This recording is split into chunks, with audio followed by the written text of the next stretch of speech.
Good morning student, welcome to the second part of our grammar topic pronoun. In a previous video we learned personal pronoun and demonstrative pronoun. In today's video we will learn other kinds of pronouns. So let's get started. We will start with nominative case pronouns. Nominative case refers to a singular or plural pronouns used as the subject of the sentence. यहाँ पे nominative case के pronoun में आपको क्या याद रखना है कि जब भी नाउन सिंगुलर हो या प्लूरल हो बट वो सब्जेक्ट वर्ब के तौर पे सेंटेंस में यूज होता है तभी हमें नॉमिनेटिव केस को यूज करना है। नॉमिनेटिव केस में I, you, he, she, it, they and we, ये आपको अगर याद हो तो प्रीवियस वीडियो में हमने क्या देखा था, एक टेबल देखा था, उसमें प्लूरल और सिंगुलर एंड प्लूरल दो पार्ट किए थे। उसमें हमने सब्जेक्टिव केस, ऑब्जेक्टिव केस किया था। तो उसमें सब्जेक्टिव केस में जो प्रोनाउन हमने लिए थे वही को यहाँ पे यूज करना है। I, you, he, she, it, they and we. For example, I went to the store today. अभी आपको एक क्वेश्चन होगा कि नॉमिनेटिव केस को हम पहचाने कैसे।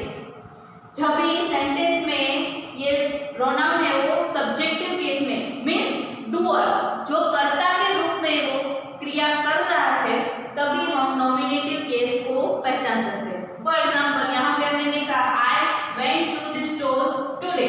सो who went to the store today, कौन जाएगा स्टोर पे? मैं। सो आई, तो यहाँ पे आई है वो नॉमिनेटिव केस है। Second, he is a good student. So आपको नॉमिनेटिव केस का पता कैसे चलेगा? ही इज डूअर, मतलब ही है वो करता है, मेन सब्जेक्ट है। He is a good student. Good student कौन है? तो वो, he. So he is a good student. Third one, you may leave the room. यहाँ पे भी आप क्वेश्चन करो, Who may leave the room? कौन जाएगा रूम को छोड़ के? You. So you will be the subject of nominative case. तो यहाँ पे हमने देखा ना कि सिंगुलर और प्लूरल प्रोनाउन है वो एज अ सब्जेक्ट नाउन में यूज होता है, सेंटेंस में यूज होता है, तभी हम उसे नॉमिनेटिव केस के तौर पे रख सकते हैं। We work together as a team. कौन काम करता है? We. Doer कौन है? करता कौन है? हम। We work together as a team. तो ये नॉमिनेटिव केस है। Fifth one, she likes chocolates, ice cream. तो यहाँ पे she है वो करता है, किसे चॉकलेट आइसक्रीम पसंद है? she। तो ये था हमारा नॉमिनेटिव केस के जिसमें प्रोनाउन है वो एज अ सब्जेक्ट सेंटेंस में यूज होता है। Next one is objective case. नाम से ही पता चल जाता है कि कौन सा प्रोनाउन होगा ऑब्जेक्टिव केस में यूज होगा। Objective case refers to a singular और plural pronouns used as the object. यहाँ पे नॉमिनेटिव केस में क्या है? सब्जेक्ट, और ऑब्जेक्टिव केस में क्या होगा? Object of the sentence. तो हमने जैसे टेबल में मैंने पहले बोला कि ऑब्जेक्टिव केस में कौन कौन है? Me, you, him, her, it, them and us। तो ये सब जो प्रोनाउन है वो यूज होते हैं, me, you, him, her, it, them and us। For example, I can help you with your homework। तो आप यहाँ पे कैसे पहचानोगे कि यहाँ पे ऑब्जेक्टिव केस कौन सा है? तो क्वेश्चन पूछना है तो कौन हेल्प करेगा? I। So I am doer, तो मैं कौन हूँ? Subject. I can help you, किससे हेल्प करूंगी? आपको। So you will be the object. So I can help you with your homework. Jatin drove me to school this morning। तो किसने मुझे स्कूल पे छोड़ा? जतिन ने। तो जतिन तो वो सब्जेक्ट है, तो किसे छोड़ा? मुझे। तो यहाँ पे देखो मी हम यूज करते हैं ऑब्जेक्टिव केस में, तो मी है वो ऑब्जेक्टिव केस में यहाँ पे यूज होता है। Third, Ram invited me to dinner. तो डिनर पे इनवाइट कौन करता है? तो राम ने इनवाइट किया, so he will become a subject, तो ये सब्जेक्ट है and me will become a object, तो ये ऑब्जेक्टिव केस में मी को हम यूज करते हैं। She gave us an idea, तो आइडिया किसने दिया? शी। किसे दिया? हमें, तो us will be objective case. Fifth one, she said she will speak to them, तो यहाँ पे शी सेड शी विल, तो ये शी है वो सब्जेक्टिव केस है एंड देम है वो यहाँ पे ऑब्जेक्टिव केस होगा। Now we will see the mistakes with the nominative case. अगर हम बात करें तो यहाँ पे टू सेंटेंस है, Maria and me went to the library together, so is that right और wrong? Maria and I went to the library together, तो इसमें से कौन सा सही है? तो this one is wrong, incorrect sentence and this one is correct sentence. Why?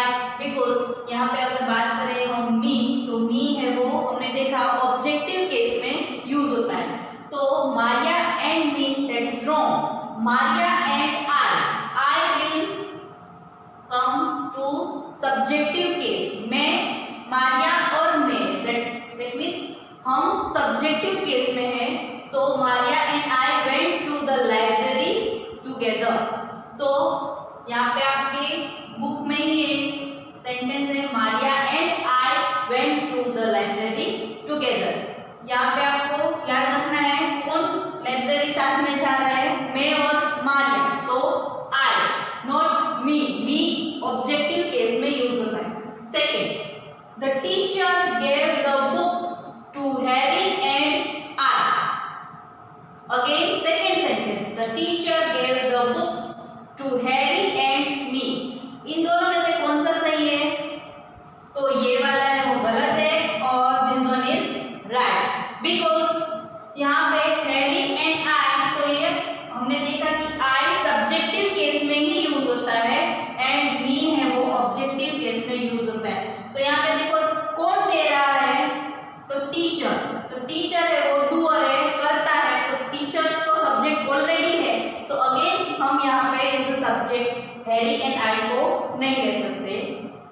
The teacher gave the books to Harry and me, so यहाँ पे मी है वो ऑब्जेक्टिव केस में होगा, तो यहाँ पे मी है वो गलत है। क्यों? क्योंकि यहाँ पे आई है वो सब्जेक्टिव केस में है और यहाँ पे हमको मी को सब ऑब्जेक्टिव केस में यूज करना है, that's why we use the teacher gave the books to Harry and me, because the teacher is already in a subjective case.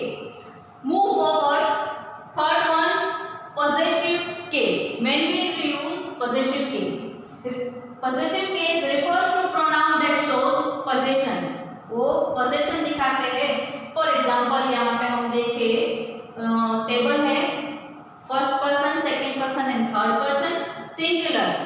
possession मतलब मेरा है, so mine, ours तो हमारा है, तो किसी चीज पे मालिकी दर्शानी है तो हम पोजेशन है वो दर्शाते हैं। योर्स आपका, yours, his, hers, its and theirs, plural is theirs, तो ये सब पोजेशन हमें शोज करते हैं। फॉर एग्जांपल यहाँ पे the dog is mine, dog है वो मेरा है, so I will say the dog is mine, तो यहाँ पे कौन सा पोजीशन प्रोनाउन हम यूज करेंगे? Mine. That book is yours, ये बुक है वो आपकी है। The pen on the table is hers, किसकी है? एक लड़की की है, so the pen on the table is hers. These red running shoes are his, तो यहाँ पे सब में वो पोजीशन में यूज पोजीशन प्रोनाउन यूज करते हैं, बट आपको ये ध्यान रखना है कोई कोई है वो एपोस्ट्रोफी एस को यूज करता है। फॉर एग्जांपल ऐसे योर्स, हर्स, इट्स, तो ये गलत है, ये पोजेसिव प्रोनाउन नहीं है, आपको एपोस्ट्रोफी एस को यूज नहीं करना है, सो ये याद रखना। So now move on, next topic are reflexive pronoun. What is reflexive pronoun? When the action done by the subject turns back or reflect on the subject. अगर कोई सब्जेक्ट है, वो कोई क्रिया कर रहा है और वो उससे ही रिफ्लेक्ट कर रहा है, तो क्रिया उससे रिफ्लेक्ट करती है, तो अभी हम रिफ्लेक्टिव प्रोनाउन को यूज करते हैं। रिफ्लेक्टिव प्रोनाउन कौन कौन से है? My self, your self, her self, himself, itself, ourselves, yourselves and themselves. For example, I hurt myself. So यहाँ पे फर्स्ट पर्सन सिंगुलर I, और तो उसके साथ हम कौन सा रिफ्लेक्टिव प्रोनाउन यूज करेंगे? Myself. I hurt myself, that means मैंने खुद को ही हर्ट कर दिया। Second, I clean my room myself, तो यहाँ पे again I am first person singular, so that's why we use myself reflexive pronoun. Third, we are going to paint the house by ourselves, तो यहाँ पे first person singular है, तो reflexive pronoun में भी SELF होगा, और अगर प्लूरल है तो हम आवरसेल्व्स, मतलब जब हमने प्लूरल के जो रूल्स सीखे थे उसमें देखा था F को हम निकाल के V ऐड करते हैं और बाद में ES, तो we are going to paint the house by ourselves. क्यों? क्योंकि वी है वो प्लूरल है और उसका रिफ्लेक्टिव प्रोनाउन होगा ourselves. Priya looked at herself in the mirror, Priya है वो third person singular and feminine gender, so that's why we will use herself as a reflective pronoun. यहाँ पे आपको याद रखना है कि आपको रिफ्लेक्टिव प्रोनाउन को एज अ सब्जेक्ट आप यूज नहीं कर सकते। For example, I clean my room my self, but अगर मैं इसे बोलूँ कि माई सेल्फ क्लीन रूम, तो ये गलत है। आप myself as a subject use नहीं कर सकते, आपको पहले प्रोनाउन को यूज करना है आई clean my room my self. Next is emphasizing pronoun. अब हमने पहले देखा रिफ्लेक्टिव प्रोनाउन, तो उसके बाद हम देखेंगे emphasizing pronoun. What is emphasizing pronoun? Some reflexive pronouns are placed immediately after the pronoun to emphasize something. जो रिफ्लेक्टिव प्रोनाउंस है वो इमीडिएटली नाउन्स के पीछे यूज होते हैं, तभी उसे एम्फसाइज करते हैं, तो उसे हम एम्फसाइजिंग प्रोनाउन कहते हैं। For example, the queen herself attend the party, तो यहाँ पे क्वीन है वो नाउन है, तो उसके पीछे हमने रिफ्लेक्सिव प्रोनाउन कौन सा यूज किया? हरसेल्फ, तो ये एम्फसाइजिंग प्रोनाउन होता है। उसका मीनिंग क्या है? The queen herself attend the party, queen खुद हमारे घर पे पार्टी थी, वहां पे आई।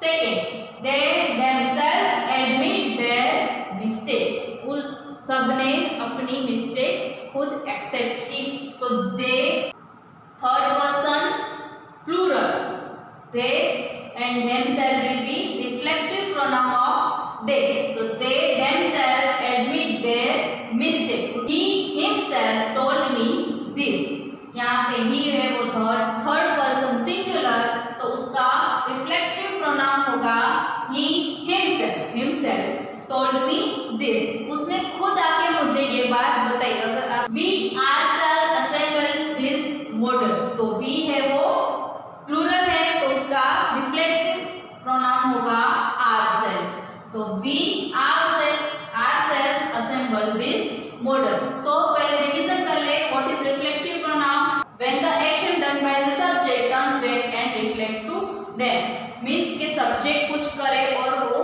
उससे ही रिफ्लेक्ट हो। My self, your self, herself, himself, yourself, ये सब रिफ्लेक्टिव प्रोनाउन है। आई हर्ट माई सेल्फ, मैंने खुद को हर्ट किया। I clean my room myself, तो यहाँ पे रिफ्लेक्टिव प्रोनाउन है वो myself, ourself and herself. Next is emphasizing pronoun. Emphasizing pronoun क्या है कि रिफ्लेक्टिव प्रोनाउन है वो इमीडिएटली नाउन के बाद पीछे यूज होते हैं तभी हम एम्फेसाइजिंग प्रोनाउन कहते हैं। The queen herself attend the party. The queen is a noun and after that herself is a reflective pronoun. तो इसे reflect emphasizing pronoun बोलते हैं। They themselves, he himself told me this. तो ये सब था हमारा प्रोनाउन। अब आपको एक PDF में सेंड करूंगी, वो आपको अपने आप सॉल्व करना है। Thank you very much, have a nice day.